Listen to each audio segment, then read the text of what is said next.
আসসালামু আলাইকুম, শোনা যাচ্ছে?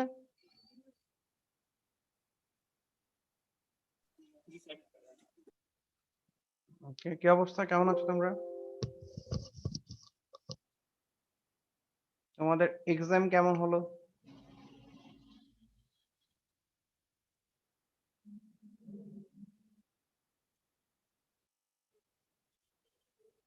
হ্যালো, শোনা যাচ্ছে?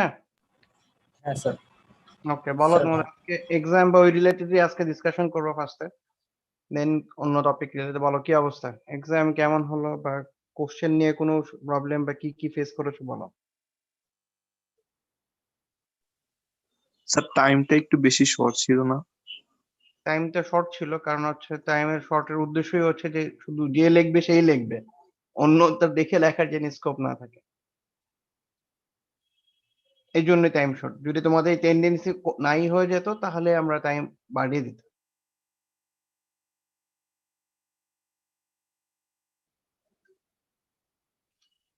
কি আর কোনো কোশ্চেন এই রিলেটেড, নাকি কোশ্চেন নিয়ে কোনো কোশ্চেন বা কিছু নাই?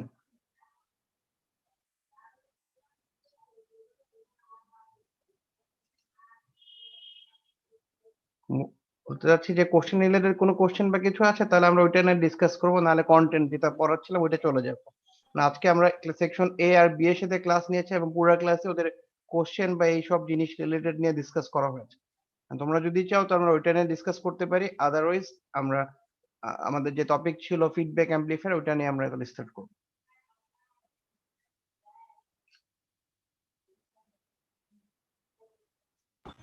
স্যার মনে হয় নেই স্যার, কোনো একটা প্রবলেম বুঝিনি। মনে হয় নেই স্যার, কারণ ভালো স্যার বলতে পারি। আচ্ছা ঠিক আছে, ওকে গুড। তাহলে তোমাদের হিসাবে তাহলে কোশ্চেন নিয়ে কোনো ঝামেলা নেই, তাহলে আমরা কন্টেন্ট নিয়ে আগে, ঠিক আছে? ওকে, তো লাস্ট দিনে আমরা কি দেখেছিলাম? ফিডব্যাক অ্যাম্পলিফায়ার দেখছিলাম, ঠিক আছে?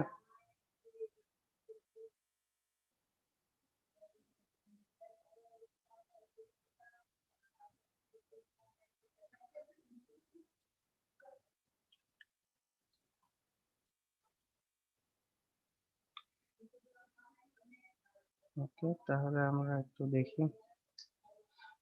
ওকে, তো লাস্টে আমরা ফিডব্যাক অ্যাম্পলিফায়ার দেখছিলাম। তো ফিডব্যাক অ্যাম্পলিফায়ারে আমরা এই পর্যন্ত দেখেছিলাম, ঠিক আছে? তো বলেছিলাম যে ফিডব্যাক অ্যাম্পলিফায়ার রিলেটেড কিছু অ্যাডভান্টেজ আছে, কেন আমরা নেগেটিভ ফিডব্যাক ইউজ করব আর ফিডব্যাক অ্যাম্পলিফায়ার কেন ব্যবহার করব, তার কিছু বেসিক অ্যাডভান্টেজের কথা আমরা ডিসকাস করেছিলাম, ঠিক আছে? সো আমরা তাহলে এরপর থেকে আজকে দেখছি। তাহলে আমাদের ফার্স্টে যেটা দেখছি সেটা হচ্ছে আমরা বলেছিলাম যে আমাদের ফিডব্যাক অ্যাম্পলিফায়ারে কিছু অ্যাডভান্টেজ আছে। তার মধ্যে কিছু অ্যাডভান্টেজ ভোল্টেজ সোর্স আর ভোল্টেজ আউটপুটের সাথে রিলেটেড, এই দুইটা আমি বলেছিলাম কি এটা? জি জি স্যার, এটা বলা হয়েছে। আমাদের একটু রেসপন্স করতে হবে, ঠিক আছে? তাহলে আমি বুঝতে পারবো তোমরা কত বুঝতে পারছো, ঠিক আছে? ওকে, তো এরকম দুটো জিনিসের সাথে রিলেটেড। সো আমরা এই দুইটার যে অ্যাডভান্টেজ হচ্ছে সেটা আমরা ম্যাথমেটিক্যালি দেখতে যাচ্ছি এবং এই ইকুয়েশন গুলি আমাদের পুরা পাওয়ার অ্যাম্পলিফায়ারের একদম last topic, that means circuit solve, সব জায়গায় এটা ব্যবহার হবে। সো আমরা ফার্স্টে যেটা দেখতে যাচ্ছি যে ঠিক আছে, যে যেহেতু বলা হচ্ছে যে ইনপুট রেজিস্ট্যান্স এর ইফেক্ট চেঞ্জ হচ্ছে, তাহলে আমরা ইনপুট রেজিস্ট্যান্স বের করতে যাচ্ছি। কার জন্য? ওই ফিডব্যাক অ্যাম্পলিফায়ারের জন্য যেখানে আগে ফরওয়ার্ড অ্যাম্পলিফায়ার শুধু ছিল, সামহাউ ফিডব্যাক অ্যারেঞ্জমেন্ট আমরা অ্যারেঞ্জ করেছি এবং অ্যারেঞ্জ করার ফলে যেহেতু সার্কিটের অ্যাম্পলিফায়ারের ক্যারেক্টারিস্টিক চেঞ্জ হয়ে গেছে, সো এর ইনপুট রেজিস্ট্যান্সও চেঞ্জ হয়ে যাবে। সেটা চেঞ্জ হয়ে কত হচ্ছে বা সেটা আসলে থিওরিটিক্যালি যেটা বলেছিলাম যে ইনপুট রেজিস্ট্যান্স বা ইম্পিডেন্স বেড়ে যায়, সেটা হয় কিনা সেটা আমরা এখানে দেখব। বুঝতে পেরেছি কি? তো আমরা এই ডেরিভেশন যেটা দেখব, পরীক্ষায় আমাদের ডেরিভেশনও আসে এবং এই ম্যাথমেটিক্স এর দ্যাট মিনস আমাদের অনেক সময় ডাটা দিয়ে শুধু রেজাল্ট ক্যালকুলেশন করতে হয়। সো ফাইনাল আউটপুটটা কি সেটাও আমাদের মনে রাখতে হবে। সো দেখো, খেয়াল করে দেখো, এই সার্কিটটা আমরা আগে দেখেছিলাম। আগে কি দেখেছিলাম এরকম সার্কিট? এই যে যেটা বলছি আমি, আগে কি এই সার্কিটটা ছিল, না আমরা আজকে এটা বা এরকম কোন সার্কিট কি আগে দেখেছি? জি স্যার। আচ্ছা, তো কোথায় দেখেছি আমি সেটাও দেখিয়ে আনি, তাহলে আমাদের আরো কনফিউশন হবে না ইন ফিউচারে।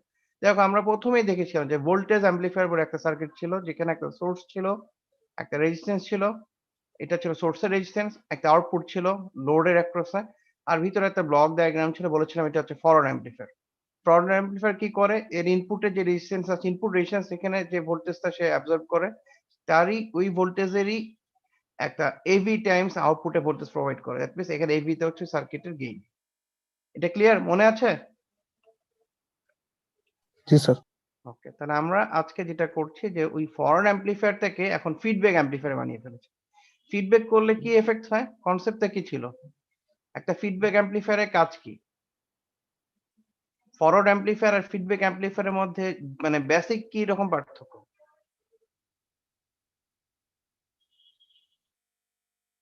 এটা কি আমরা বুঝতে পারছি?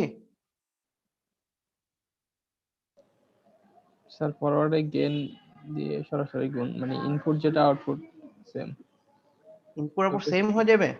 মানে স্যার গেন দিয়ে সরাসরি গুণ হয়ে যায় আর কি। হ্যাঁ, ফরওয়ার্ড অ্যাম্পলিফায়ারটা হচ্ছে একটা লিনিয়ার অ্যাম্পলিফায়ার, যে ফরওয়ার্ড যা দিব লিনিয়ার একটা কনস্ট্যান্ট দিয়ে গুণ হয়ে আউটপুটের রেজাল্ট দিবে। আর ফিডব্যাক অ্যাম্পলিফায়ারে শুধু ফরওয়ার্ড অ্যাম্পলিফায়ার না, এর সাথে ফিডব্যাক একটা নেটওয়ার্ক আছে, যেখানে একটা লুপের মতো আছে। দ্যাট মিনস একটা ওয়েতে তুমি সামনে যাচ্ছ, আরেকটা ওয়েতে পিছনের দিকে যাচ্ছ, মানে দুইটা মিলে গেইন হচ্ছে। তাহলে আমাদের এখানে দেখো, আমি যদি ব্লক করি, এইটুক হচ্ছে আমাদের সেই এখন ফিডব্যাক অ্যাম্পলিফায়ার, দেখা যাচ্ছে কি? জি স্যার। আচ্ছা, তবে আগেকার ফরওয়ার্ড অ্যাম্পলিফায়ারের সাথে এখন ফিডব্যাক অ্যাম্পলিফায়ারে কি পার্থক্য করা হচ্ছে? আমরা আবারও বলে নিচ্ছি যে এই সার্কিটটা একটা ইকুইভ্যালেন্ট সার্কিট। দ্যাট মিনস এই সার্কিটটা কোনো অ্যাকচুয়াল সার্কিট না, একটা ভোল্টেজ সিরিজ অ্যাম্পলিফায়ারের একটা ইকুইভ্যালেন্ট সার্কিট। সো যেহেতু এটা ইকুইভ্যালেন্ট সার্কিট, আমরা কি করছি, একটা ভোল্টেজ সিরিজ বানানোর জন্য ফার্স্টে একটা ভোল্টেজ অ্যাম্পলিফায়ার নিয়েছি। আর ভোল্টেজ সিরিজে কি হয়, আউটপুটের একটা ভোল্টেজ নিয়ে ওকে কি করা হয়, ইনপুটে অ্যাড করা হয়। কিভাবে অ্যাড করা হয়, সিরিজে অ্যাড করা হয়। দেখো আমরা এই জায়গায় একটা ভোল্টেজ সোর্স নিচ্ছি, তবে এখানে একটা মাইনর কারেকশন হবে। সেটা হচ্ছে এই জায়গার এইগুলি এরকম সার্কেল দেওয়া আমরা কখন ইউজ করি, সার্কেল বলো তো? কি সোর্সের ক্ষেত্রে আমরা সার্কেল ইউজ করি? Sir independent. ইন্ডিপেন্ডেন্ট সোর্সের ক্ষেত্রে। বাট এখানে কি ইন্ডিপেন্ডেন্ট হচ্ছে না? এখানে আমরা আসলে ইউজ করব হচ্ছে এক, বইতে অনেক জায়গায় এখানে দেওয়া হচ্ছে সার্কেলের জন্য এইভাবে দেওয়া হয়েছে, বাট আমরা আসলে এখানে ডিপেন্ডেন্ট সোর্সের সিম্বলই ইউজ করা আমাদের উচিত, ঠিক আছে? আচ্ছা, তাহলে এটা একটা ডিপেন্ডেন্ট সোর্স। কেন ডিপেন্ডেন্ট সোর্স বলছি? কারণ আমি এর ভ্যালু থেকেই বুঝতে পারছি। দেখো তো, এটার ভ্যালু হচ্ছে VF, আর এর ভ্যালুটা কার সমান? Beta into V not. Output voltage. হ্যাঁ, তার মানে আউটপুটের উপরে ডিপেন্ড করছে, সাথে একটা গেইন কোএফিসিয়েন্টও আছে এখানে অ্যাডিশনাল। তার মানে তুমি এটা একটা বুঝাই যাচ্ছে যে একটা ডিপেন্ডেন্ট সোর্স যে আউটপুট V নট এর উপর ডিপেন্ড করছে, এবং সে নিজে একটা গেইন প্রোভাইড করছে, সেই গেইনটা হচ্ছে বিটা। তাই বিটাটা হচ্ছে কি, এই ভোল্টেজ সিরিজ ফিডব্যাক অ্যাম্পলিফায়ারের ফিডব্যাক নেটওয়ার্কের গেইন। আচ্ছা, আর আমরা জানি যে ভোল্টেজ সিরিজ মানে কি? ভোল্টেজ মানে আমরা কি বুঝি, এটাকে ইনপুট পার্টের কে ডিফাইন করে না আউটপুট পার্টকে? কি বলেছিলাম যখন আমরা ভোল্টেজ লেখা দেখব নামের সাথে? Sir output. আউটপুট। তার মানে যখনই ভোল্টেজ লেখা থাকবে তখন আমরা বলবো আউটপুট। তাহলে আমরা আউটপুট থেকে কি নিব? ভোল্টেজ নিব। আর যখনই আমরা সিরিজ বা শান্ট এরকম যেটা দেখবো, এখানে সিরিজ দেখা মানে কি? স্যার ভোল্টেজ অ্যাড করব। ইনপুটে সিরিজ এড করব। সিরিজ এড কখন করি? যখন সিরিজে ভোল্টেজ ভোল্টেজ অ্যাড সোর্স। করব। হ্যাঁ, তার মানে সিরিজে ভোল্টেজ এড করব। যেহেতু নেগেটিভ ফিডব্যাক, সো আমরা যেটা করব যে আমাদের এই সার্কিটে এখানে মাইনাস দেখা যাচ্ছে, আর এই জায়গায় প্লাস। তাহলে আমাদের এখানেও হবে কি উল্টা, এখানে মাইনাস এখানে প্লাস নিব। তাহলে এটার সাথে বিয়োগ হচ্ছে। তাহলে আমরা এরকম একটা অ্যারেঞ্জমেন্ট করলাম। আর এই স্কোয়ার যেটা রেড কালার দিয়েছি, এই পুরোটা হচ্ছে ফিডব্যাক অ্যাম্পলিফায়ারের পার্ট। যেহেতু ফিডব্যাক নেটওয়ার্কের কাজ কি, আউটপুটের ইফেক্ট ইনপুটে আসতেছে, আর আমরা একটা ইকুইভ্যালেন্সি মডেল নিয়ে কাজ করছি। এইজন্য আমরা এই জায়গায় এক্সট্রা একটা ডিপেন্ডেন্ট সোর্স বসিয়ে নিলাম, যার নাম দিয়ে দিলাম VF, যেহেতু ভোল্টেজ সিরিজ। আর ডিপেন্ড করছে কার উপরে? বিটার উপরে। কত টাইমস সে অ্যাম্পলিফিকেশন করছে? সে বিটা টাইমস করছে। বুঝতে পেরেছি কি এটা জি সার্কিটের স্যার। কনস্ট্রাকশনটা? হ্যাঁ, তবে এখানে একটা জিনিস মিসিং। কি মিসিং বলো দেখি? কিছু কি মিসিং আছে, না আমি এমনি বলে দিলাম? পুরো সার্কিটে কোন জিনিসটা আমরা এখানে মিসিং? স্যার ইনপুটের রেজিস্ট্যান্স থাকবে, হ্যাঁ, সোর্সের রেজিস্ট্যান্স। ওকে। তার মানে আমরা চাইলে সোর্সের রেজিস্ট্যান্স বসেও ক্যালকুলেট করতে পারি। আচ্ছা, কিন্তু এখানে সোর্সের রেজিস্ট্যান্স থেকে ইগনোর করেছে এই কারণে, কারণ হচ্ছে আমাদের সার্কিটে ক্যালকুলেশনের সিম্পলিফিকেশন আনার জন্য, ঠিক আছে? তো মনে রাখতে হবে সোর্সের রেজিস্ট্যান্স গুলো বেসিক্যালি কেন আমরা রাখি? এটা কেউ কি বলতে পারবা? কেন এখানে সোর্সের রেজিস্ট্যান্স ইউজ করা হয় নরমালি? যাতে আমাদের ভোল্টেজ সিরিজ না কারেন্ট সিরিজ কি টাইপের হবে আমি জানি না। প্রয়োজন ভেদে আমরা সোর্স ট্রান্সফর্ম করতে পারি। কথা কি বুঝতে পারছি? আর নরমালি একটা সার্কিটের সোর্স রেজিস্ট্যান্স এর ভ্যালু কি থাকে? অনেক বেশি থাকে না একদমই নেগলিজিবল থাকে? স্যার কম থাকে অনেক। হ্যাঁ, এইজন্য আমরা এখানে বাদ দিচ্ছি। বাট ওটা আমরা ইউজ করি কখন? যখন আমাদের সার্কিটে সোর্স ট্রান্সফরমেশন এর দরকার পড়বে তখন। ওকে, তাহলে আমরা আজকে আমাদের কাজ হবে যে এই যে সার্কিট, এই সার্কিটটা দেখো ২ টা পার্ট আছে। আমি আবার ড্র করি তাহলে তোমরা আরো বুঝতে পারবা। এর ২ টা টার্মিনাল আছে। ২ টা টার্মিনাল বলতে বোঝাচ্ছি, একটা টার্মিনাল হচ্ছে এই সাইডে দেখো এই ২ টা ডট। এই ২ টা ডট হচ্ছে তার কোন সাইডে? ইনপুট সাইডে না আউটপুট সাইডে? ইনপুট আর এখানে আরো ২ টা টার্মিনাল আছে। এই ২ টা টার্মিনাল কোন সাইডে?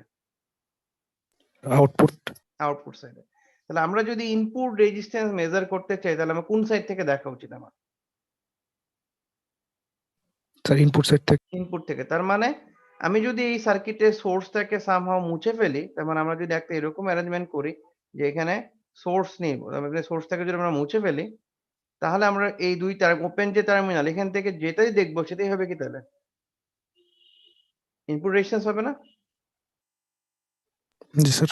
তোমরা নিশ্চয়ই 1 এ পড়ে দেখেছো না যে কখনো রেজিস্ট্যান্স মেজার করার জন্য আমরা কি করতে হয়? সার্কিটে অ্যাক্টিভ সোর্সকে ডিসেবল করে নিতে হয় না? জি স্যার। তাহলে আমরা দেখি না যেহেতু ইনপুটটা অ্যাক্টিভ সোর্স ছিল তো ওখান থেকে ইনপুট মাপবো তাহলে আমি সোর্সটাকে খুলে ফেলবো। খুলে আমরা যদি এখান থেকে দেখি দ্যাট মিনস আমরা যদি খোলার পরে এইভাবে তার দিয়ে দেখি এই জায়গা থেকে যে আমরা এখান থেকে ইনপুটের দিকে দেখতে গেলে যে এরকম যদি দেখতে থাকি যে টোটাল এখানে রেজিস্ট্যান্স কত, তখন আমরা যে রেজিস্ট্যান্স পাবো সেটাকে আমরা কি বলবো? Input resistance. সেটার নাম হচ্ছে Ri। তো এখন দেখো এখানেও তো একটা ইনপুট রেজিস্ট্যান্স ছিল। তো এই ইনপুট আর এই ইনপুট রেজিস্ট্যান্স এর মধ্যে পার্থক্য কি?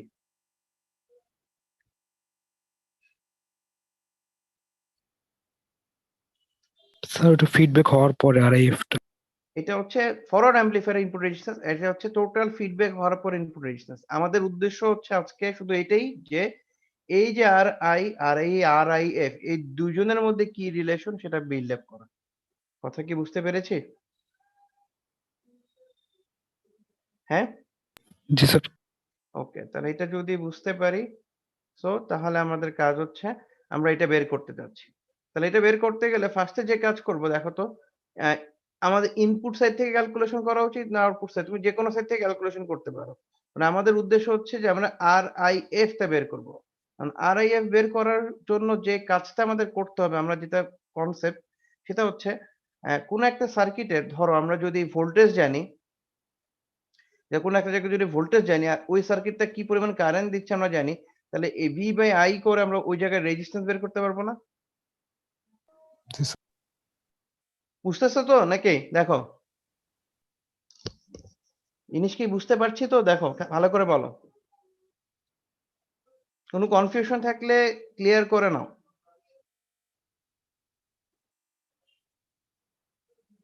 কোনো কনফিউশন নাই? ক্লিয়ার এটা? জি স্যার। আচ্ছা। আর কেউ নাই ক্লাসে? মানে আর কারো কোনো মানে কোনো কোয়েশ্চেন বা কিছুই নাই? ও এট লিস্ট রেসপন্স করছে। ওকে এজন্য থ্যাংক ইউ। বাট বাকি আর কারো কোনো কোয়েশ্চেন বা কিছু নাই? স্যার দেখতেছি স্যার। আচ্ছা ঠিক আছে। ওকে। তাহলে আমাদের উদ্দেশ্য আমাদের মেইন যে মানে এইখানে আমরা যে প্রিন্সিপাল টা ইউস করে ইনপুট রেজিস্ট্যান্স মেজার করব সেটা হচ্ছে অনেকটা ও open circuit voltage short circuit কারেন্টের মতো বের করেছো না যেরকম ওই টাইপের। তার মানে ধরো আমরা এখানে একটা সোর্স বসালাম। টেস্ট ভোল্টেজ আচ্ছা আরেকটা এক্সাক্ট নাম আছে ভুল বলেছি। সেটা হচ্ছে তোমরা কি টেস্ট ভোল্টেজ শুনেছো না? টেস্ট ভোল্টেজ ইউস করে ইকুইভ্যালেন্ট রেজিস্ট্যান্স মেজার করার প্রসিডিউর। কখনো কি এরকম শুনেছো কিছু? না স্যার শুনিনি। তোমাদের ডিসি সার্কিটে কোনো এরকম কিছু ছিল না সার্কিটে ভোল্টেজ মানে ইকুইভ্যালেন্ট সার্কিট মেজার করার টেস্ট ভোল্টেজ বা কিছু? মনে আসতেছে না এরকম কিছু। মনে আসছে না? কি বলো?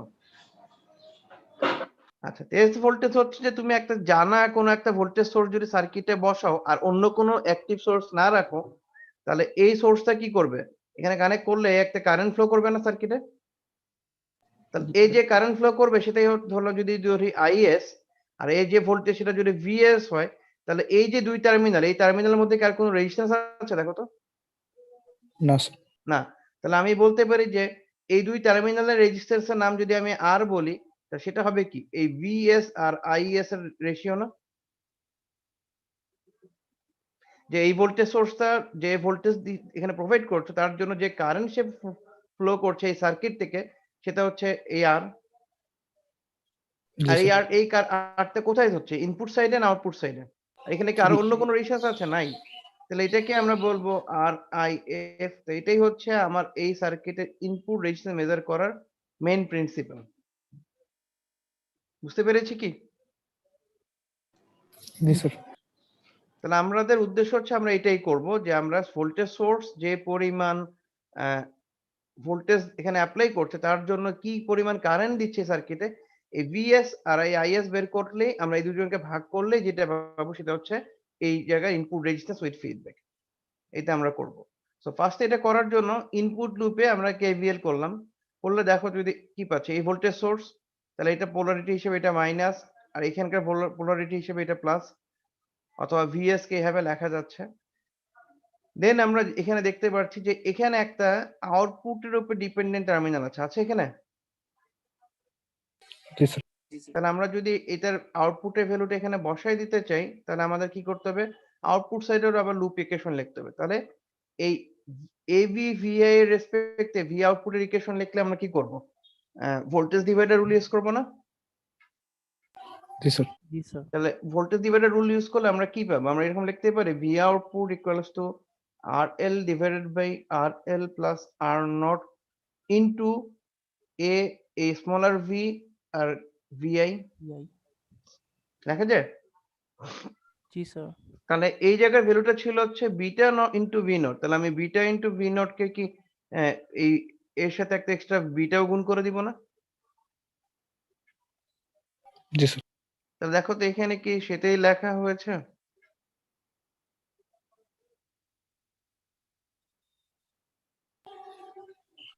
ঠিক আছে কি? দেখো খেয়াল করে। এই যে RL বাই RL জি plus sir. R naught AV VI into beta. আচ্ছা। এরপরে যেটা করেছে যে এখানে এই টার্মটা দেখো একটা RL বাই এর অনেক বড় টার্ম চলে আসছে না? সো এখানে এই RL divided by RL plus R naught যেটা যে এখানে লেখা আছে দেখো। এটাকে এই স্মলার হেভিটাকে আরেকটা জিনিস দিয়ে রিপ্লেস করে দিয়েছে যার নাম হচ্ছে A ক্যাপিটাল V। এখানে ছিল A স্মলার v, এটাকে বলছে A ক্যাপিটাল V। এটাও ভোল্টেজ গেইন, বাট এটার নামটা হচ্ছে একে বলা হয় লোডেড ভোল্টেজ গেইন। তার মানে এই AV টা হচ্ছে যদি আমি স্মলার AV নিয়ে চিন্তা করি, আমি আবার লিখে দেখাই। তারপর আমরা যদি স্মলার AV বলি মানে A স্মল v, এটা হচ্ছে ফরওয়ার্ড অ্যাম্প্লিফায়ার এর শুধু গেইন।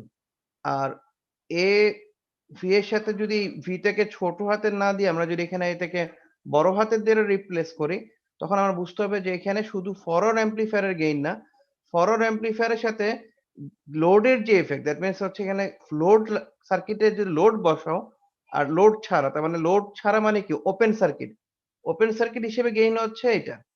আর লোড যদি কানেক্ট করো তাহলে এই গেইন এর ভ্যালু তো চেঞ্জ হয়ে গিয়ে একটা ভ্যালু চেঞ্জ হয়, সেটা তখন আমরা বলি AV। তার মানে এর সাথেই আর স্মলার AV এর কি রিলেশন? সেটা হচ্ছে এর সাথে একটা RL by RL plus R naught times এর একটা রেশিও আছে। বোঝা যাচ্ছে? সো এই জিনিসটাকে আমরা ক্যাপিটাল AV দ্বারা রিপ্লেস করতে পারি এবং এটার নাম হচ্ছে লোডেড ভোল্টেজ গেইন। ঠিক আছে? এই জিনিসটা কেন করছি? এটা না করলেও আমার আমরা একটা রেজাল্ট পেতাম ম্যাথমেটিক্যালি। বাট করার একটা বড় কারণ আছে। কারণটা হচ্ছে আমরা সবসময় চাই আমার ইকুয়েশনটা দেখতে এমন একটা ফরম্যাটে আসুক যেটা আমি খুবই ইজিলি রিপ্রেজেন্ট করতে পারি এবং মনে রাখতে পারি। যেমন দেখো আমরা কি এর আগে দেখেছিলাম এরকম একটা ফরম্যাট?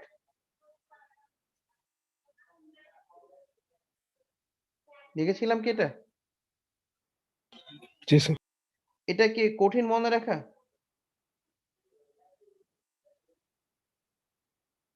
দেখো তো নাকি ইজিলি মনে রাখা যায়?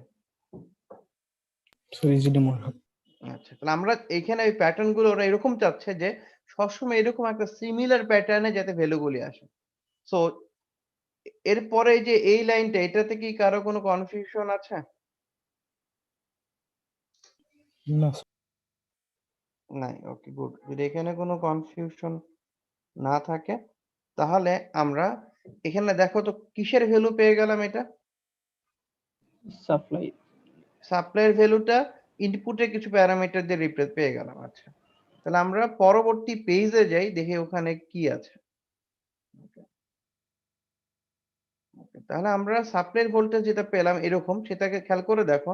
আমরা যদি এখন এখানেও ভিআই আছে, এখানেও ভিআই আছে, তো ভিআই কে কমন নিতে পারি?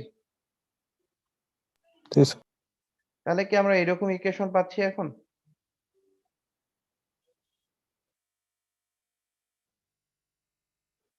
ঠিক আছে, দেখো তো। আচ্ছা, এখন আমরা কি বলেছিলাম যে আমরা ইনপুট রেজিস্ট্যান্স মেজার করতে যাচ্ছি, যার জন্য আমরা এরকম একটা জিনিস চেয়েছিলাম যে আমরা আরআইএফ বের করব, যেটা হবে কি ভিএস আর কার রেশিও, আইএস এর রেশিও। এবং আমরা চাচ্ছি আরআইএফ এর সাথে আরআই, দ্যাট মিন্স ফিডব্যাক করলে যে রেজিস্ট্যান্স হয় আর ফিডব্যাক করার আগে যে রেজিস্ট্যান্স ছিল, এদের মধ্যে একটা রিলেশন, দ্যাট মিন্স এদের মধ্যে একটা ম্যাথমেটিক্যাল রিলেশন তৈরি করতে। তাহলে এখানে খেয়াল করে দেখো, যেখানে ভিআই তে ছিল, ভিআই আসলে সার্কিটে কোন জায়গায় ছিল খেয়াল করে দেখো তো। এই জায়গায় ভিআই না? ভিআই কে যদি আমরা কারেন্ট দ্বারা লিখতে চাই, কিভাবে লেখা যায়? I I by R I. I by R I লিখবো? I into RI, sir. কি লিখবো? I I I into R I. R I into R I. আচ্ছা, আই আর এখানে খেয়াল করে দেখো, এখানে কয়টা লুপ আছে? স্যার একটা। I I equal to I S. তাহলে এখানে সোর্স এর কারেন্ট আর এখানকার কারেন্ট তো একটাই কারেন্ট না? জি স্যার। ওকে, তাহলে আমরা যদি এইটুক জিনিস বুঝে ফেলি, তাহলে আমরা এখানে ভিআই কে এখানে লিখতে পারি, কারণ হচ্ছে ভিআই ইকুয়ালস হচ্ছে আই ইনটু কি আর আই, এটা আছে না? তো আমরা যদি এই জিনিসটা এখানে বসায় দেই ভি এর জায়গায়, দেন আমরা জানি যে আই আর আইএস সেম জিনিস, তাহলে আমরা আই কে আইএস দ্বারা রিপ্লেস করে দিলাম। তাহলে এটা হচ্ছে ভিএস এর ভ্যালু। ওরা এইভাবে করেছে, তুমি এভাবেও করতে পারো, আবার তুমি ডাইরেক্টলি এটা লিখতে পারো। সো আর আই এফ হচ্ছে কি ভিএস ডিভাইডেড বাই আইএস। এখন ভিএস এর ভ্যালু যদি এটা এখানে এনে বসাও, তাহলে তুমি কি লিখবা? আইএস আর I into 1 plus beta into A capital V, আর নিচে ডিভাইড করবো কি দিয়ে? আইএস দিয়ে। তাহলে আইএস যদি ক্যান্সেল হয়ে যায়, তাহলে তুমি কি বলতে পারছো এই রিলেশন থেকে আসতেছে?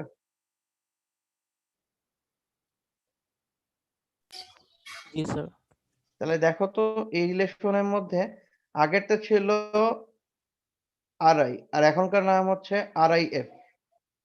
আরআইএফ সমান কি? আরআই এর সাথে আর কোনো একটা কিছু গুণফল। এই যে যেটা বলছে, এটা কি একের থেকে বড় না ছোট? কি মনে হচ্ছে? স্যার একের থেকে বড়।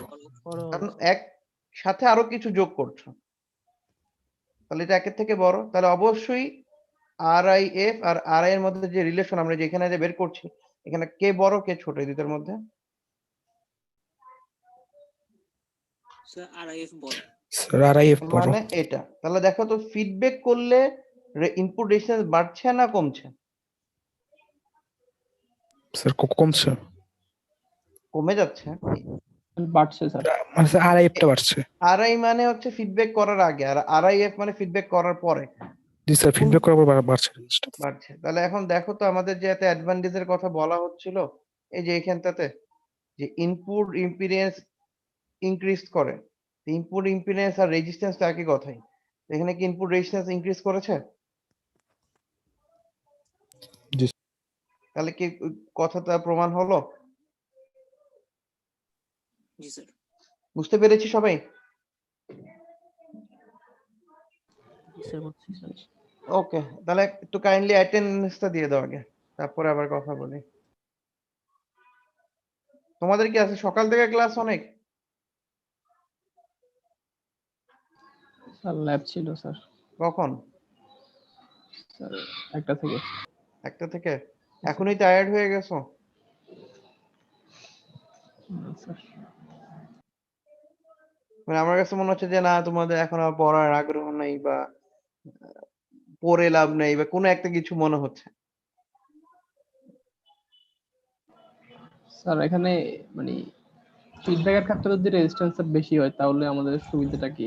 এই যে ইনপুট রেজিস্ট্যান্স যত বেশি হবে তত বেশি ভোল্টেজ সে ইনপুট থেকে অ্যাবজর্ব করবে, তাহলে যত বেশি ভোল্টেজ সে ইনপুট থেকে অ্যাবজর্ব করবে তাহলে ওয়্যার বা এইসব জায়গায় ইনপুটে যদি থাকে ওইসব লস কমে যাবে। এবং আমরা আগের দিনে বলেছিলাম না যে কোনো একটা ডিভাইস যদি তার ইনপুট রেজিস্ট্যান্স বেশি হয় তাহলে তার ইনপুটে নেওয়ার ক্যাপাবিলিটি বেড়ে যায় না? এটা কি বলেছিলাম না বলিনি? যে বলেছিলাম না এরকম দিয়ে একটা সার্কিট ছবি এঁকে দেখিয়েছিলাম যে এখানে যদি সোর্স থাকে, সোর্সের সাথে রেজিস্ট্যান্স থাকে, এটা থেকে যদি ডিভাইসের ভিতরে রেজিস্ট্যান্স বেশি হবে, এই ভোল্টেজটা কোথায় বেশি ড্রপ হবে? এই জায়গায় রেজিস্ট্যান্স বেশি হলে না এই জায়গায় রেজিস্ট্যান্স বেশি হলে? যদি R2 RI থেকে অনেক বেশি হয়, ঠিক আছে? তখন আমি বলতে পারবো যে R2 এর across এ ভোল্টেজ যদি V1 হয় তাহলে V1 এর ভ্যালু কি হবে? টেন্ডস টু V এর সমান হবে। জি স্যার। এই কন্ডিশনটা আমরা কখন হবে? যদি এটার ভ্যালু অনেক বড় হয়। না এটার ভ্যালু বড় করার আমরা দেখলাম যে ফিডব্যাক ছাড়া যদি RI হয় আর ফিডব্যাক করার পর যদি RI হয়, তা দেখা যাচ্ছে যে ফিডব্যাক করলে RI এর ভ্যালু বেড়ে যেত। মানে কোন একটা সার্কিটে আগে যে রেজিস্ট্যান্স ছিল ফিডব্যাক এপ্লাই করলে এটার ভ্যালু আগের থেকে বেড়ে যাচ্ছে। তাহলে এটা ভালো হচ্ছে না খারাপ হচ্ছে? ভালো হচ্ছে। তো সেটাই বলছি। ওকে। স্যার লাস্ট বলো। ক্লাসে আমি ছিলাম স্যার, বাট ওই অ্যাটেন্ডেন্সের সময় স্যার ইন্টারনেট চলে গেছিল স্যার, পরে দিতে পারিনি স্যার। আচ্ছা ওখানে লিখে দাও তাহলে নোটে একটু কমেন্ট প্রাইভেট করে দেবো? কমেন্ট। হ্যাঁ, কমেন্টে লিখে দাও। Okay sir, thank you sir. তো এটা কি বুঝতে পেরেছি? জি স্যার। আচ্ছা। ওকে, তাহলে এটা গেল। এরপর আমরা একটা সার্কিট দেখবো, বাট আজকে আমি আর দেখাতে যাচ্ছি না। আমি একটু চাচ্ছি তোমাদের কুইজ বা এই রিলেটেড কথা বলতে। সো তোমরা আগে বলো তোমাদের কুইজ কি অবস্থা? সবার ভালো হয়েছে? না কুইজ দিয়ে হতাশ হয়ে গেছো কোনটা? স্যার কোশ্চেনটা স্যার অনেক লেন্দি ছিল স্যার। স্যার টাইমটা স্যার একটু স্যার সমস্যা হয়েছে স্যার। কোশ্চেনটা লেন্দি ছিল? মানে কেন বলো তো, কি মানে কি পারপাসে মনে হচ্ছে? এটা ছিল তোমাদের কোশ্চেন? না স্যার, কোশ্চেন ঠিক ছিল স্যার, সময়টাই এই কোশ্চেন তুলনায় একটু কম ছিল স্যার। জি স্যার, হ্যাঁ, কোশ্চেন ঠিক ছিল স্যার, মানে সময়টা আমার একটু কম হয়েছে। হিসাব হিসেবে যেটা হচ্ছে যে হ্যাঁ, এখানে দুইটা হিসাব আছে আমি বলবো। ফার্স্টে একটা হচ্ছে আমি প্রথমটা করার জন্য 20 মিনিট আর দ্বিতীয়টা করার জন্য 10 মিনিট এনাফ। এই জন্যই 30 মিনিট বলা হয়েছিল। তো তোমরা যেহেতু ছবি তুলবে এসব করবে এই জন্য আরো প্লাস 10 মিনিট বলে 40 করা হয়েছে। ঠিক আছে? এখন তোমার কাছে মনে হচ্ছে যে 10-20 মিনিটস বা এটা, কারণ এখানে কাজ আসলে খুব একটা বেশি না। বাট তুমি যদি চাও যে আমি নোটটা দেখবো ওখান থেকে আবার দেখে একই প্রসিডিউরে লিখবো তাহলে অনেক সময় লাগবে। কারণ তুমি একটা জিনিস দেখে দেখে তুলতে যে সময় লাগবে আর একটা পারা জিনিস তোমার করতে সময় কম লাগবে। আমার কথা কি বুঝতে পারছো? এখন আমার মনে হয় তোমাদের মধ্যে মেক্সিমাম জনই যেটা করেছে যে আচ্ছা এই সার্কিটটা কোথায় আছে ওটা দেখে ওটা ডেরিভেশন দেখে দেখে লেখার চেষ্টা করছে। সেই জন্যই সময় চলে গেছে। কি ভুল বলেছি কি দেখো? তোমরা কি সার্কিট থেকে ম্যাক্সিমাম কেউ কি এরকম আছো যে মুখস্থ করে লিখেছো বা জিনিসটা জানো দেখে ওইভাবে লেখা হয়েছে? দেখতে হয়নি? দেখা হয়নি স্যার, জি স্যার, জেনে দেখতে লিখেছি হয়নি স্যার। স্যার। স্যার জেনে স্যার, লিখেছি স্যার। হ্যাঁ? স্যার জেনে লিখেছি স্যার, দেখে স্যার, লিখিনি জেনে স্যার। লিখেছি জেনে স্যার। লিখেছো তারপরে সময় লাগছে বলতেছো? মানে তোমাকে ডেরিভেশন করার সময় তোমাকে দেখতে হয়নি? সময়টা লাগছে sir mainly road line draw করার সময়, আবার এগুলা এই যে ক্যালকুলেশন গুলা যে করছি স্যার জি ওইদিকে স্যার, স্যার সব ইকুয়েশন টিকুয়েশন লিখে সব ক্যালকুলেশন করতে। ক্যালকুলেশন না থাকলেও স্যার পারফেক্ট আচ্ছা ছিল তাহলে স্যার। হ্যাঁ তোমাকে বল এখানে ক্যালকুলেশন কোন জায়গায় আটকাচ্ছ বা সময় লেগেছে একটু বলো। স্যার রোড লাইনের যতগুলা ক্যালকুলেশন ছিল স্যার, এই যে স্যাচুরেশন, ভি কাট অফ, তারপরে বাকিগুলা যা যা ছিল। এটা তো স্যার তুমি একটা ইকুয়েশন লিখবে, এইভাবে লিখবে না, বেশিক্ষণ এসি লোড লেখার লাইনে কথা। স্যার এসি লোড লাইন একটা টাইম। এসি লেড লাইন তো একটা প্রসিডিউর, শুধু একই ভাবে লিখে গেলেই হবে। এখানে তো ডিসি লোড লাইনের জন্য হচ্ছে এটা ইকুয়েশন। দেন এটাকে আইসি দ্বারা রিপ্লেস করবে। তার মানে তুমি এখানে লিখলে কি হবে? এরকম একটা কিছু ইকুয়েশন পাবে। ঠিক আছে? দেন আমি বলবো যে VCE একবার যদি 0 হয় লেট মানে ইফ, তাহলে আমি পাবো হচ্ছে আইসি সমান VCC বাই RE প্লাস RC। আর আবার যদি বলো যে না ইফ আইসি সমান 0 তাহলে তুমি এখানে পাবা ভিসিই সমান হচ্ছে ভিসিসি, তাহলে দুইটা পয়েন্ট পেয়ে গেল। এখন তোমার কাজ হচ্ছে লোড লাইন জাস্ট একে এই দুইটা পয়েন্ট বার করবা। এখন তোমার কথা হচ্ছে ভিসিসি কত দেওয়া আছে এখানে?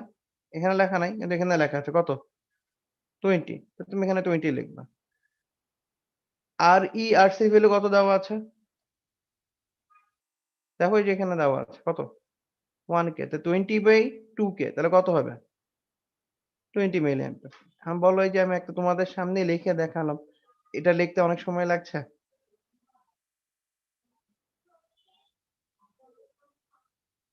বলো। আচ্ছা, এখন তোমার মনে হতে পারে না স্যার এটা না এসি লোড লাইন সময় লাগবে। হ্যাঁ, সেটা একটা ইস্যু হতে পারে। তো এসি লোড লাইনের জন্য ফার্স্ট স্টেপ কি? কি করতে হয়? ইকুইভ্যালেন্ট সার্কিট রাখতে হবে। এসি লোড লাইনের জন্য একটাই ফার্স্ট স্টেপ, সেটা হচ্ছে ইকুইভ্যালেন্ট সার্কিট রাখতে হবে। তো তোমার ফার্স্ট কাজ যে হচ্ছে আমি এটা ইকুইভ্যালেন্ট সার্কিট ড্র করে ফেলবো। ইকুইভ্যালেন্ট সার্কিট ড্র করার সময় ডিসি গুলি থাকে কোনো? ডিসি থাকে না। ক্যাপাসিটর কি হয়ে যাবে? শর্ট হয়ে যাবে। শর্ট হয়ে যাবে। হ্যাঁ, তাহলে আমার ফার্স্ট কাজ হচ্ছে একটা এসি সিগন্যাল, এই ইনপুটে দুইটা প্যারালাল, দেখেই বোঝা যাচ্ছে। একটা বিজিটি, এখানে বিজিটির ইকুইভ্যালেন্ট রাখতে হবে না। বিজিটির নিচে আর ই কি থাকবে?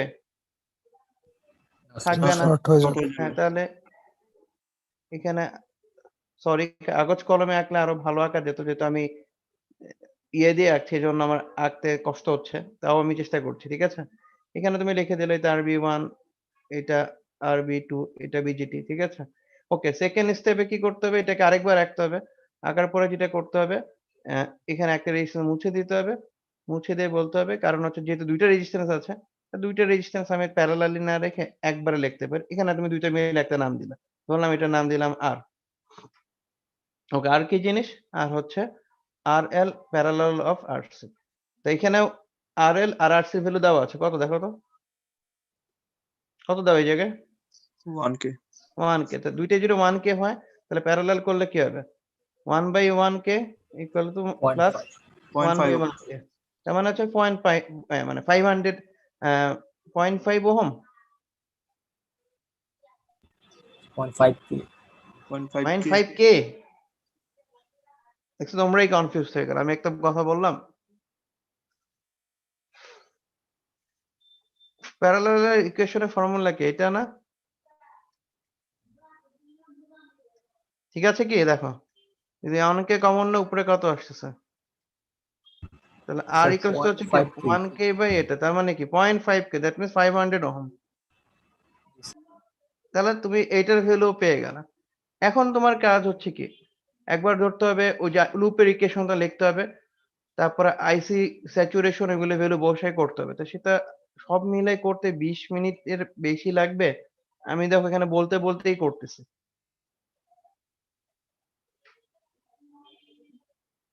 বুঝতে পেরেছি? হ্যাঁ, তবে একটু লেন্দি লাগবে, কারণ এখানে আমার কিছু করার নেই, কারণ তোমাদের পরীক্ষাতে আমাকে অনলাইনে নিতে হচ্ছে। ঠিক আছে, তা আমরা এখানে যদি চাই যে প্রত্যেকের মধ্যে কিছু তার পার্থক্য হোক, তাহলে আমাকে এখানে অপটিমাইজেশন টাইম দিতে হবে, যাতে যে একদম ভালো মতো বুঝবে সে সুন্দর মতো করতে পারবে, আর যে এফোর্ট কম দিয়েছে, যার করার সময় দেখার প্রয়োজন পড়বে, সে তার একটু সময় বেশি লাগবে। বাট তাও না যে সে দেখে লিখতে চাইলেও সে দেখে করতে পারবে। বাট কেউ যদি চায় এরকম যে আমি লিখবো না, আরেকজন করবে, ওরটা দেখে কপি করব, তখনও সে পারবে না পুরো করতে। বুঝতে পেরেছো? কারণ আমাকে সবার মধ্যে পার্থক্য করতে হবে। যে ডেফিনেটলি কি তুমি এরকম চাবা যে কষ্ট করে পুরোটা পড়েছো, ভালো মতো জানো, সে যে মার্কস পাবে আর একজন কিছুই জানলো না একই মার্কস পাক?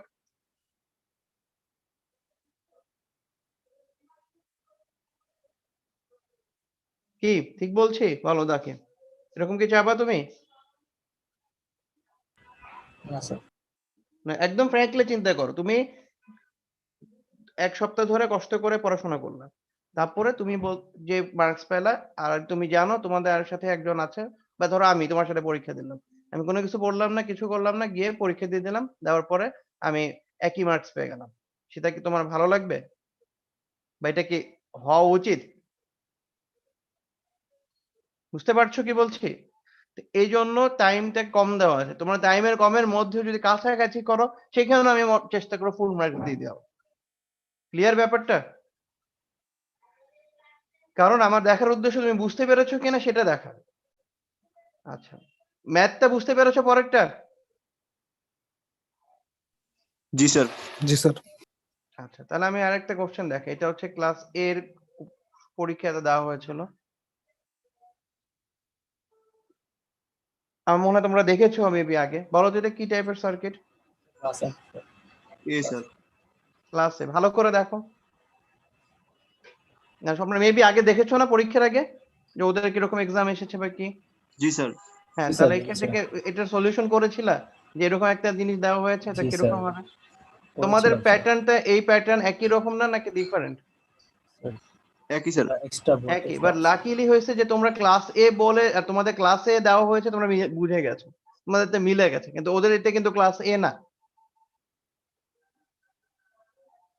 কেন প্রবলেম সলভিং এর কথা বলছিলাম? কারণ আমার উদ্দেশ্য ছিল যাতে তোমরা বুঝতে পারো যে একটা কোশ্চেনকে কত রকম ভেরিয়েশন করা যায়। এখন তোমাদেরটাতে আবার আমি ব্যাক করি। তাহলে তোমরা বুঝতে পারবে। তোমাদের কোশ্চেন এটা। এটা কি দিয়েছো তোমরা বলো তো? কি টাইপের অ্যামপ্লিফায়ার বলেছো? এ। এ। এ।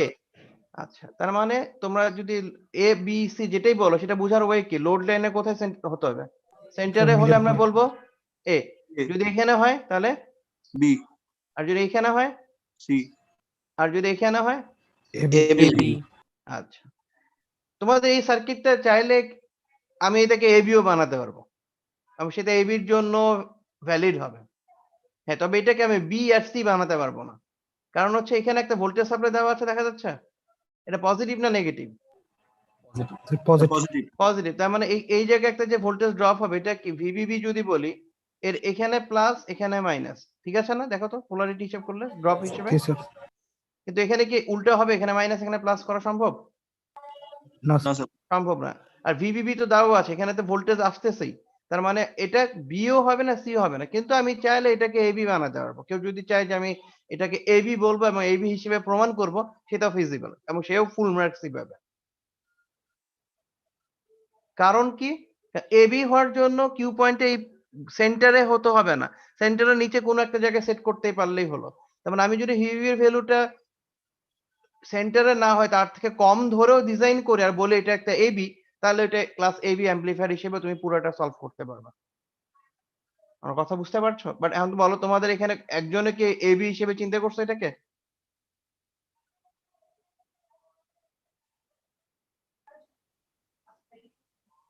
বুঝতে পারছি কি বলছি? জি স্যার। আচ্ছা, এবি হওয়ার জন্য কিউ পয়েন্ট কোথায় সেট করতে হবে? এই জায়গায়। আর বি এ হওয়ার জন্য কোথায় সেট করতে হবে? সেন্টারে। সেন্টারে। সেট করার ওয়ে কি? তুমি লোড লাইন ড্র করলে তুমি জানো যে এই জায়গার আইসির ভ্যালু কত, জানো না? এখানকার ভ্যালুটা? তাহলে এই যে কিউ পয়েন্ট যেখানে হবে সেন্টারে এটার ভ্যালু কত হবে? এটাকে আমরা কি নাম দিয়ে বলি? আইসি? আইসি কিউ কি বের করা যাবে না? না যাচ্ছে না? যাবে স্যার। তাহলে আমরা কি এরকম রিলেশন দেখেছিলাম যে IB equals to IC Q divide by beta? তাহলে তুমি আইসি জানো, বিটা জানো, বিটা এখানে দেওয়া আছে দেখো এই যে। তাহলে আইবি কারেন্ট কত হবে বের করতে পারতেছো যদি এখানে সেট করো? কিন্তু তুমি যদি এখানে সেট না করে এই জায়গায় সেট করো তাহলে এখানে তুমি কি ওই একই আইসি কিউ পাবা না অন্য আইসি কিউ পাবা? ডিফারেন্ট আছে। সেম না ডিফারেন্ট? ডিফারেন্ট। তাহলে তুমি যদি ওই আইসি কিউ ধরে করতে তাহলেও কি এটা ভুল হতো? তাহলে তুমি চাইলে এটাকে এবিও বানাতে পারতে। বাট তোমরা তো কেউ চিন্তা করোনি এটা।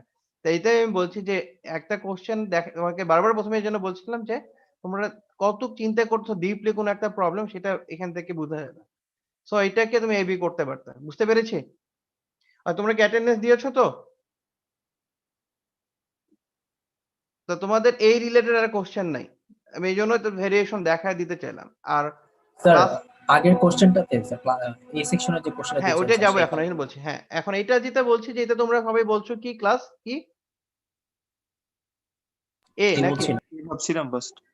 হ্যাঁ, কারণ হচ্ছে এ হতে গেলে আমাকে কি করতে হবে? লোড লাইনে কোথায় সেট হবে?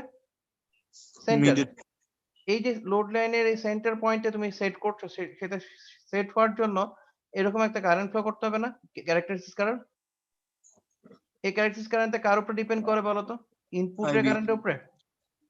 আচ্ছা, তার মানে এই জায়গার যে কারেন্ট আছে সেটার উপর ডিপেন্ড করবে। এটা কি এসি কারেন্ট না ডিসি কারেন্ট ফার্স্টে বলো? ডিসি। আচ্ছা ডিসি। তার মানে তুমি যদি এখান থেকে ফার্স্টে আইসি কিউ বের করে নাও, তো বিটাও এখানেও দেওয়া আছে, তাহলে আইবি কারেন্টটা কত লাগবে তুমি বের করতে পারছো না? জি স্যার। আচ্ছা। এখন বলো এই ক্যাপাসিটরটা কেন দেওয়া হয় প্রথমে ডিসির জন্য? বা যাতে এই ওপেন যে হয়ে যায়। কি হয়ে এসিটার যায়? জন্য DC blocking sir capacitor. DC block করে দেয়। মানে যখন ডিসি অ্যানালাইসিস করি আমরা কি ধরে নিই না এটা বাদ? জি স্যার। এটাকে বাদ দিয়ে দিই না? এই আরএল রেজিস্ট্যান্স কি ডিসির সময় আসে? না, এই ক্যাপাসিটর আসে? তাহলে না এই জায়গায় কি করবে এখন? ওপেন হয়ে যাবে। তো এখানে যদি ওপেন হয়ে যায় তাহলে আমার সার্কিটটা দেখতে কি এরকম হচ্ছে? দেখো তো আমি বাম পাশে ড্র করছি।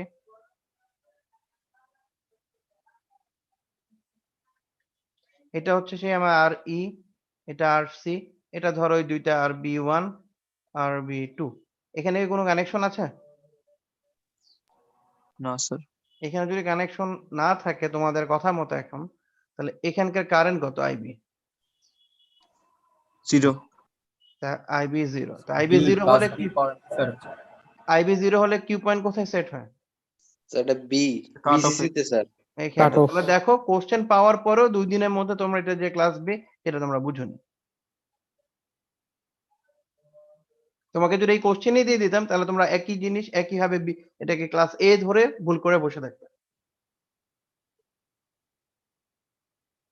বুঝতে পেরেছি? এখন আমার উদ্দেশ্য তোমাদের কঠিন করে তোমাদেরকে বিপদে ফেলা না। আমার উদ্দেশ্য যাতে তোমরা তোমাদের ক্যাপাবিলিটি আছে তোমরা সবই পড়ছো বাট তোমরা ওইভাবে চিন্তা করছো না। যাতে তোমরা ওইভাবে চিন্তা করতে পারো সেজন্যই ডিফারেন্ট টাইপের প্রবলেম দেওয়া। তা বইতে বা বিভিন্ন টাইপে এরকম ডিফারেন্ট প্রবলেম থাকবে না। আর সবচেয়ে মেইন কথা যে তুমি তো ইঞ্জিনিয়ার হবা। এখন ধরো আমাদের যেসব প্রবলেম বা যেসব প্রবলেম তোমাকে সলভ করতে হবে ইন ফিউচারে সেগুলো কি বইতে লেখা থাকবে? তুমি কি কোনো একটা ইঞ্জিনিয়ারিং বুক খুলে ডাইরেক্টলি সলিউশনটা পাবা? না স্যার। যদি পাওয়া যেত তাহলে কি তোমার ওখানে কোম্পানি বা তুমি যদি নিজেও ব্যবসা করো, ধরো তুমি একটা বিজনেস, তোমার একটা ইঞ্জিনিয়ার দরকার পড়বে, সেটা যদি বই খুলে পাওয়া যায় তুমি ইঞ্জিনিয়ার রাখবা না বই কিনবা? বলো।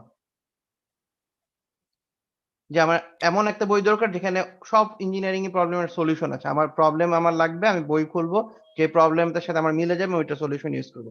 সেটা করবা না তুমি ইঞ্জিনিয়ার রাখবা খরচ করে? ফার্স্টে বলো আমাকে এটা, বলো আমি তারপরে নেক্সট অন্য কথা বলবো, এই জন্য জিজ্ঞেস করছি। বই কিনবো। কেন বই কিনবা? খরচ ইঞ্জিনিয়ার তো কম। অ্যাটলিস্ট খুঁজে দিবে। ঠিক আছে? খরচ কমানোর কথা। আচ্ছা। এখন প্রথম কথা হচ্ছে যে তাহলে এজন্যই কি বই বানান এরকম যে এখানে সব প্রবলেম দেওয়া আছে? যাতে ইঞ্জিনিয়াররা চাকরি পায়? স্যার যাতে ইনস্ট্যান্ট প্রবলেম গুলো সলভ করতে পারে। মেইন ইস্যু হয়েছে ওয়ার্ল্ডে সব প্রবলেমের সলিউশন নেই। প্রবলেম সিচুয়েশন বা পরিস্থিতি বিভিন্ন সময় বিভিন্ন রকম হয়। কিছু প্রবলেম আমরা হয়তো বা আগের প্রবলেমের সাথে মিলে যায় দেখে আমরা ওটার সলিউশন করতে পারি।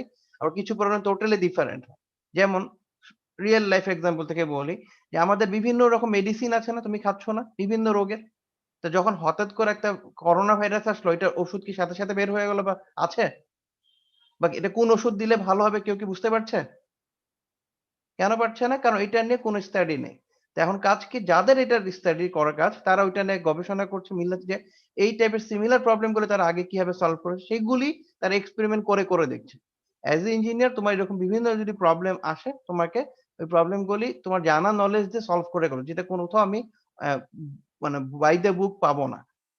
তা আমার কি করতে হবে? আমাকে বিভিন্ন ডিফারেন্ট কিছু তো প্রবলেম হলে সেগুলো আমার জানা নলেজ দিয়ে কিভাবে সলভ করা যায় সেটা চিন্তা শক্তি বের করাতে আমাদের মেইন উদ্দেশ্য। হ্যাঁ, এইজন্য আমি একটু কঠিন মানে এই কোশ্চেনটা একটু মডিফাই করে দিয়েছি। বাট এই কোশ্চেন থেকে তোমাদের সিলেবাসের বাইরে কোনো কিছু কি এক্সট্রা করতে হবে? দেখো তো এইটা বা তোমাদের যেটা দেওয়া হয়েছে এইটা অথবা তোমাদের যেটা ছিল ২ টাই কি কোনো ডিফারেন্ট কিছু? তোমার সিলেবাস বা তুমি যেটা পড়েছো তার একদমই বাইরে চলে গেছে বা কোনো একটা জিনিস বাইরে আছে? না স্যার। না ভালো করে চিন্তা করে দেখো বলো। মানে এখানে কি খুবই বাইরে বা ডিফারেন্ট কিছু আছে বা যেটা বলা হয়নি বা আমাদের সিলেবাস বা তুমি জানো না? না। এখানে শুধু রিপ্রেজেন্টেশন এর ডিফারেন্ট। তার মানে আমার এই সার্কিটটা যদি আমি এখানে কানেক্ট না করে এখানে করে দিতাম, তাহলে তুমি দেখে বলতে পারছো এটা তো হুবহু ক্লাস এ, নাকি? আচ্ছা। এখানে আমি যদি অ্যানালাইজের কথাটা না বলে তোমাকে বলতাম যে তুমি সেকেন্ড লাইন থেকে স্টার্ট করো আর এটা একটা ক্লাস এ, তাহলে হুবহু তুমি নোটের সাথে মিলে যেত নাকি? ভুল বলছি? না স্যার। তার মানে একই প্রবলেম কি আমি শুধু ক্লাস এ কথাটা বলে না দিয়ে বলেছি যে অ্যানালাইজ করো আর আইডেন্টিফাই করো, তখন তোমার কাছে মনে হচ্ছে এটা ডিফারেন্ট। এটা হচ্ছে এই পার্টিকুলার কেসে হয়েছে। আর যদি আমি ক্লাস এ সেকশনেরটা বলি, যে ক্লাস এ সেকশনে আমরা যেটা করি মানে প্রবলেম দিয়েছি সেটা আমরা প্রবলেমটা হচ্ছে এরকম যে আমরা যদি এই ২ টা সার্কিটকে না দিতাম রেজিস্ট্যান্স, তাহলে আমরা এটা দেখে কি বোঝা যেত? এটা তো ডেফিনিটলি একটা কি ক্লাস এ না বি? কি হতো? বি। বি হতো। বাট আমরা কি করলাম যে দেখি তোমরা বুঝতেছো কিনা? সেজন্য এখানে একটা রেজিস্ট্যান্স দেয়া হলো। বাট সেইম কাজটা আমরা একটু অন্য ঘুরে ভাবে করলাম। যে একটা পাথ আছে বাট এটাকে ব্লক করার জন্য এখানে একটা ক্যাপাসিটর দেওয়া হলো। বাট এই ক্যাপাসিটরটা অনেকে ইগনোর করলো। অ্যাজ এ রেজাল্ট হলো যে এখানে এটা এ না হয়ে যে বি হচ্ছে সেটা বুঝতে ভুল করে ফেলছে। না এজন্যই বলছি যে আমরা শুধু করলে হবে না, নিজের থেকে কিছু ভেরিয়েশন নিয়ে চিন্তা করতে হবে। তাহলেই তোমাদের আসলে পড়ার মেইন পারপাসটা সার্ভ হবে। ঠিক আছে? আর মার্কস যেটা বলতো স্যার সেটা আমরা সামহাউ এই পরীক্ষায় খারাপ হইছে আমরা একটা অন্য পরীক্ষা নিয়ে বা অ্যাসাইনমেন্ট নিয়ে সেটা মেকআপ করে দিতে পারি। তো গ্রেড নিয়ে হয়তো সমস্যা হবে না। বাট আমার উদ্দেশ্য হচ্ছে তোমরা আগে শিখো, দেন তোমার গ্রেড ইনশাআল্লাহ তুমি ভালো গ্রেডই পাবা। ঠিক আছে? ওকে তাহলে আজকে আর বেশি কথা বলতে স্যার চাচ্ছি এটা না। ২ নাম্বার একটু সমস্যা ছিল যে স্যার হ্যাঁ বলো, মেজরিটি করে বলো স্যার কোনটা? এটা স্যার এটা এই সেকশনে এই কোশ্চেনটাতে স্যার ২ হ্যাঁ। নাম্বার হচ্ছে গিয়ে আই এর ভ্যালুটা স্যার আমরা এটা আই এর ভ্যালু তো স্যার যে পিক ভ্যালু 10 এটাকে আমরা আর দ্বারা ভাগ করলে তো এটা আই এর ভ্যালুটা মনে হয় এসে পড়তো স্যার। তুমি কি ওই যে পাওয়ারের কথা বলতেছো? জি স্যার স্যার। পাওয়ার হ্যাঁ, যে এখানে I1 দেখো স্কয়ার এটা হচ্ছে অ্যামপ্লিটিউড। ঠিক আছে? বাট এটা দেওয়া আছে কিসের অ্যামপ্লিটিউড? যেটা ভি আউট লেখা থাকে এটা ভোল্টেজ ভোল্টেজের অ্যামপ্লিটিউড। আমাদের উদ্দেশ্য পাওয়ার বের করা। পাওয়ার ইকুয়ালস টু কি? V into I. অথবা তুমি চাও ভি স্কয়ার বাই আর অথবা আই স্কয়ার আর যে কোনো ফর্মুলা তুমি ইউজ করতে পারো। কথা কি বোঝা যাচ্ছে? এখন আমার এখানে পাওয়ারের জন্য দেওয়া আছে ভোল্টেজ। তাহলে আমি কি বের করব? সরি। আমার এখানে পাওয়ারের জন্য দেওয়া আছে হচ্ছে ভোল্টেজের ভ্যালু। সো আমাকে বের করতে হবে হচ্ছে তোমার আই এর ভোল্টেজ দিয়ে। তা তুমি এই ফর্মুলা ইউজ করো। বি স্কয়ার বাই আর। হ্যাঁ, আমি এইটা না আমি উপরটাই ইউজ করব। সমস্যা হবে? আমি দেখলাম যে 10 ইনটু কারেন্ট। কারেন্ট কত আমি জানি না। কারেন্ট কত ছিল? আচ্ছা এই পাশে লিখি দেখো। ভোল্টেজ কত ছিল? 10 আর কারেন্ট কত কি হবে? ভোল্টেজ ডিভাইড বাই আর করলেই হবে না? আর এর ভ্যালু এখানে আছে না? Yes sir 1K। হ্যাঁ, তাহলে তুমি যদি আর এর ভ্যালু দেওয়া থাকে তাহলে তুমি বের করে ফেললা। ঠিক আছে? বুঝতে পেরেছি? তাই এখানে আর বাই 1 কে তাহলে এটা পেয়ে গেলাম। কিন্তু মনে রাখতে হবে একটু পার্থক্য আছে। এটা কি আরএমএস ভ্যালু না অ্যামপ্লিটিউড? RMS value. অ্যামপ্লিটিউড আমরা যখন ভ্যালু লিখি এটা পিক ভ্যালু দিয়ে লিখি না আমরা আরএমএস দিয়ে লিখি? আরএমএস দিয়ে লিখি। তাহলে আমি এগুলিকে √2 দিয়ে ভাগ করতে হবে।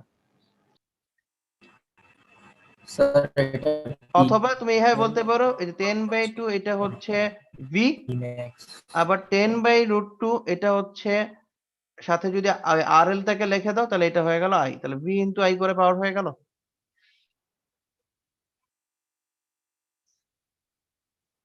বুঝতে পেরেছি এখন? খুবই কি কঠিন ছিল? নাকি এটা তোমরা জানো না? বলো। না স্যার এটা জানতাম। হ্যাঁ, তাহলে ওইটাই বলছি। জানি কিন্তু আমরা যেহেতু এভাবে দেখি না বা চিন্তা করি না, এজন্য আমরা অনেক সময় জানা জিনিসও আমরা বুঝতে পারি না। বাট যদি তুমি ঘুরায় পেঁচায় দেখো আসলে কম বেশি সবই তুমি জানো। যেহেতু আমরা এপ্লাই করি না এজন্য আমাদের ওটা কোন সময় কোনটা বোঝা উচিত আমরা অনেক সময় ভুল করে ফেলি। ঠিক আছে? সো সমস্যা নেই যে প্রসেস কিছু জিনিস বুঝতে পারলা, আমার মনে হয় ইন ফিউচারে যেভাবে চিন্তা করবা, আর যত বেশি ভেরিয়েশন নিজে চিন্তা করবা, কোয়েশ্চেন করবা তত বেশি জিনিস ক্লিয়ার হবে আর জানতে পারবা। ঠিক আছে তো? ওকে তাহলে আজকে এখানে শেষ করি। তাহলে তোমরা যেরকম যদি বিভিন্ন কোশ্চেন থাকে বা ইয়ে থাকে সেগুলো কোশ্চেন বের করে রাখবা। দরকার হলে নিজে বের করবা, না পারলে কোশ্চেন এট লিস্ট বের করে আমাকে জিজ্ঞেস করবা। অন্য স্যারদের জিজ্ঞেস করবা। তারা তোমাকে যে অ্যানসারটা দিবে সেটা তোমার বিভিন্ন জিনিস চিন্তা করার ক্যাপাবিলিটি বিল্ড আপ করবে। ঠিক আছে? ওকে তাহলে থ্যাংক ইউ। আসসালামু আলাইকুম। আসসালামু আলাইকুম স্যার। ওয়ালাইকুম আসসালাম।